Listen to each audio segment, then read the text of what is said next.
My name's Ed Snowden. I'm 29 years old. I work for Booz Allen Hamilton as an infrastructure analyst for NSA in Hawaii.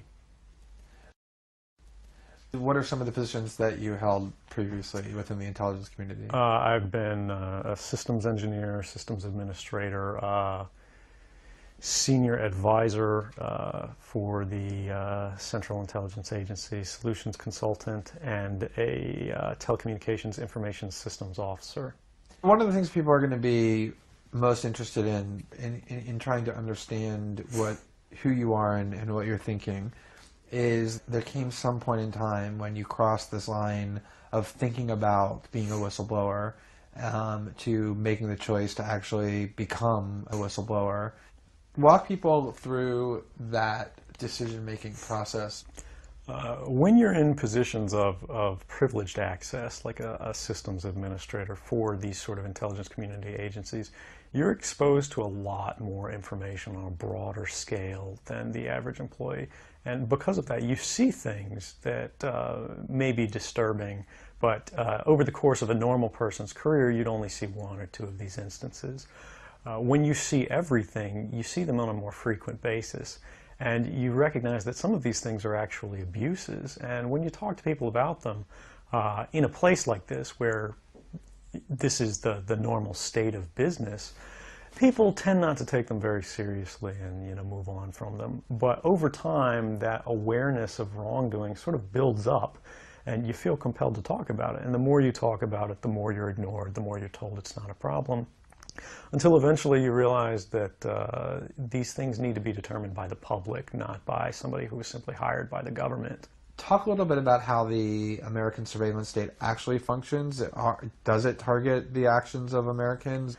NSA and the intelligence community in general is focused on getting intelligence wherever it can by any means possible that it believes, on the grounds of sort of a self-certification, that they serve the national interest. Originally, we saw that focus very narrowly tailored as foreign intelligence gathered overseas. Now, increasingly, we see that it's happening domestically. And to do that, the NSA specifically targets the communications of everyone. It ingests them by default. It collects them in its system, and it filters them, and it analyzes them, and it measures them, and it stores them for periods of time, simply because that's the easiest, most efficient, and most valuable way to achieve these ends.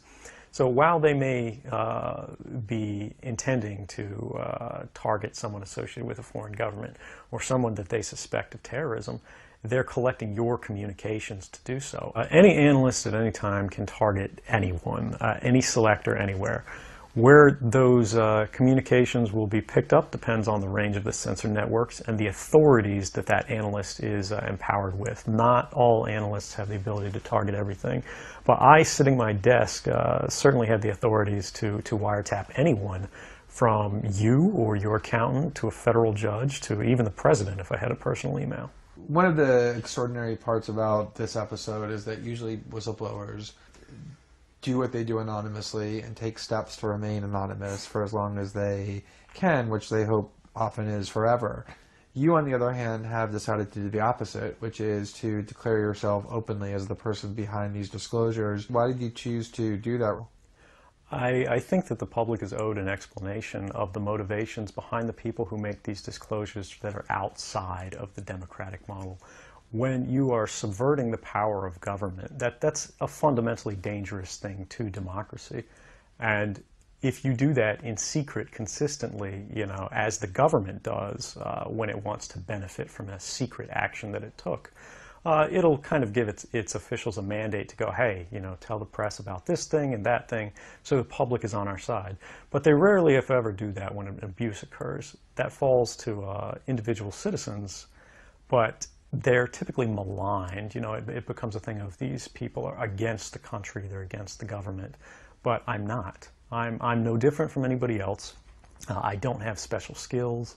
I'm just another guy who sits there day to day in the office, watches what's happening, and goes, this is something that's not our place to decide. The public needs to decide whether these programs and policies are right or wrong.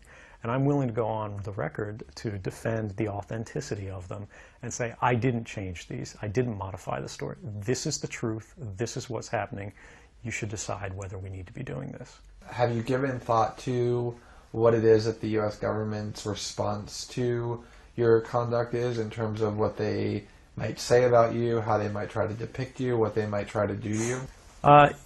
Yeah, I could be, rendered by the CIA. I could have people come after me, or any of their third-party partners. They work closely with a number of other nations, or they could pay off the triads, or any of their agents or assets. We've got a CIA station just up the road in the consulate here in Hong Kong, and I'm sure they're going to be very busy for the next week.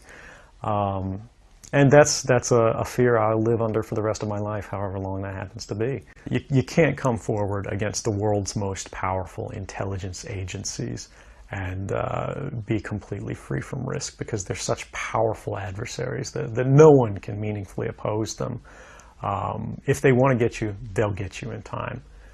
But at the same time, you have to make a determination about what it is that's important to you. And if living unfreely but comfortably is something you're willing to accept, and I think many of us are, it's the human nature.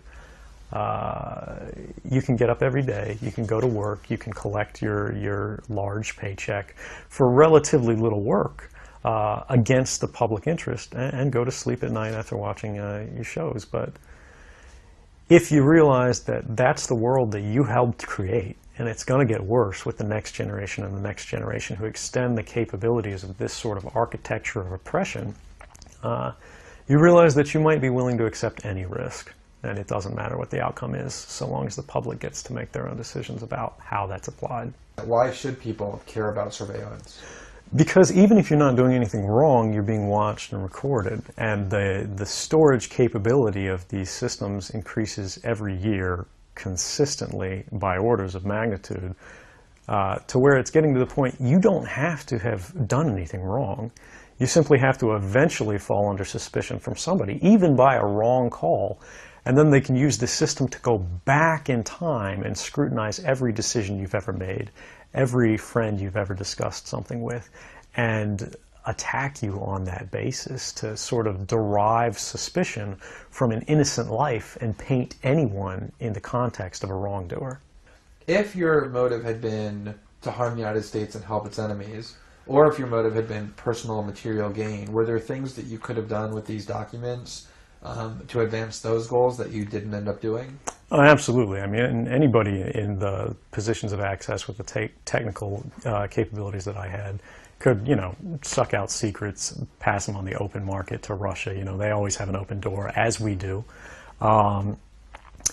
I had access to, the full rosters of everyone working at the NSA, the entire intelligence community, and undercover assets all around the world, the locations of every station we have, what their missions are, and so forth. If I had just wanted to harm the U.S., that you could shut down the surveillance system in an afternoon. But that's not my intention, and I think for anyone making that argument, they need to think, if they were in my position, and you live a privileged life, you're living in Hawaii in paradise and making a ton of money, what would it take to make you leave everything behind?